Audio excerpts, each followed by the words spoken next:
je reviens après une petite pause pour faire une vidéo un peu différente. Je vous montre un exemple de combinaison de PNJ pour créer un petit cadre de campagne. Donc pour cette vidéo, on va rappeler Lady Silverax, Mona, Kwame, Elliot et Gary. Si vous n'avez pas vu les vidéos de chacun, ça va être un peu complexe à suivre. Genre, je vais pas représenter les persos là. Les gens, c'est pas long les vidéos, allez-y. Vous êtes encore là? Bon, ok, on y va. On met tout ça dans un mauvais univers mettre fans et familles pour cette première, pour pas perdre trop le monde. Le cast.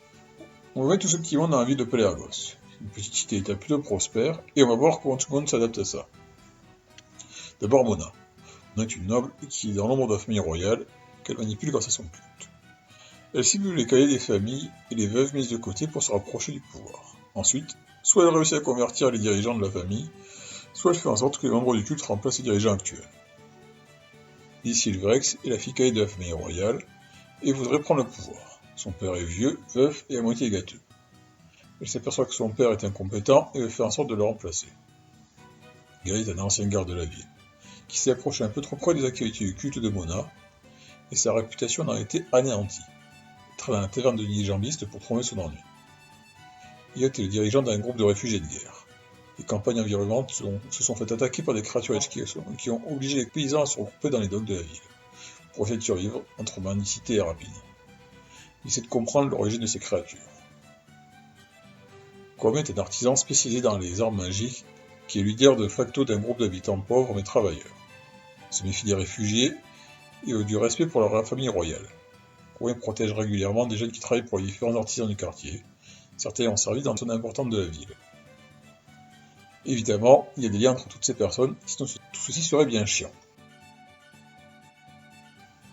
Ce que chacun pense des autres. Gary.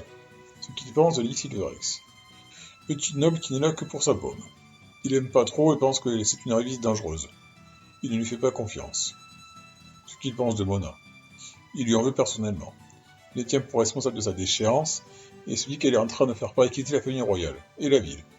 Il se réveillera pour la faire tomber. Ce qu'il pense de Kwame. C'est un type bien. Il le respecte beaucoup et reste en contact avec lui, de temps en temps. Il arrive qu'il vienne le voir pour discuter. Il pourrait réagir pour venir l'aider si Kwame avait des ennuis. Ce qu'il pense d'Elliot. Il ne connaît pas directement Elliot, mais aime pas trop les réfugiés. Il se méfie de ceux qui aiment être durs dans sa ville. Si les choses tournent mal pour eux, il boira un verre et haussera les épaules. Lady Silverax. Ce qu'elle pense de Mona. Elle déteste. Elle voit bien l'influence que Mona a sur sa famille et que le culte a de plus en plus de place dans la ville et d'influence sur les élites. Elle essaie d'organiser une réponse à ses actions, mais elle a besoin d'un soutien extérieur. Elle pense de Kwame. Elle le considère comme un artisan doué et une des figures importantes de la ville. Elle essaie de se rapprocher de lui, mais leurs univers sont très différents et ils ont du mal à communiquer. Ce qu'elle pense d'Elliot. Elle a entendu parler de lui et se méfie de son influence. Elle fait régulièrement des actions caritatives pour les réfugiés. Les deux se sont déjà vus, mais n'ont pas encore parlé. Ce qu'elle pense de Gary. Elle a entendu parler des travaux du vieux garde, mais elle n'a jamais eu l'occasion de le rencontrer. Si jamais elle pouvait le croiser, elle serait très intéressée par ses anciennes enquêtes. Mona. Ce qu'elle pense de Kwame. Elle regarde Kwame comme une chance pour son culte. Si elle peut se rapprocher de lui et l'amener à se convertir, ce serait une chance pour elle de toucher les membres les plus influents des couches inférieures de la ville. Ce qu'elle pense d'Elliot. Elle se méfie des pouvoirs magiques de cet homme. Elle sait qu'il pourrait prouver des liens entre le culte et les créatures. Enfin, si vous voulez, c'est votre partie à la fin. Elle va essayer d'envenimer la situation dans la ville pour menacer les réfugiés. Ce qu'elle pense de Gary. Elle veut s'assurer qu'il reste au fond du trou où il s'est planqué. Elle le fait régulièrement surveiller. Si on se rapproche trop de lui, on est sur la liste des ennemis de Mona. Ce qu'elle pense de Lady Silverax. Elle veut la garder sous la main.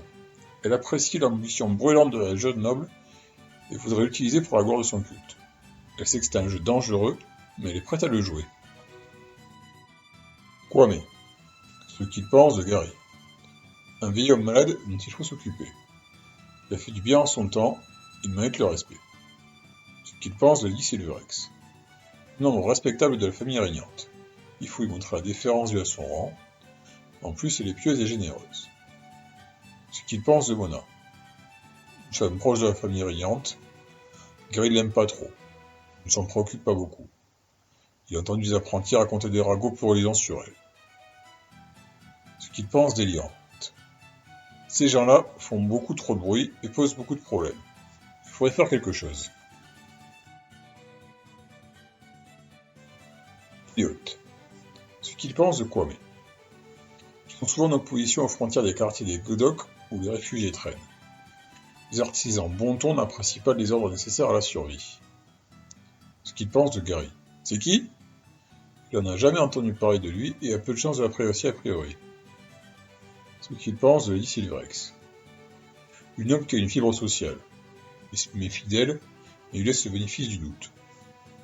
Ce qu'il pense de Mona. Il a de sales pressentiments sur elle.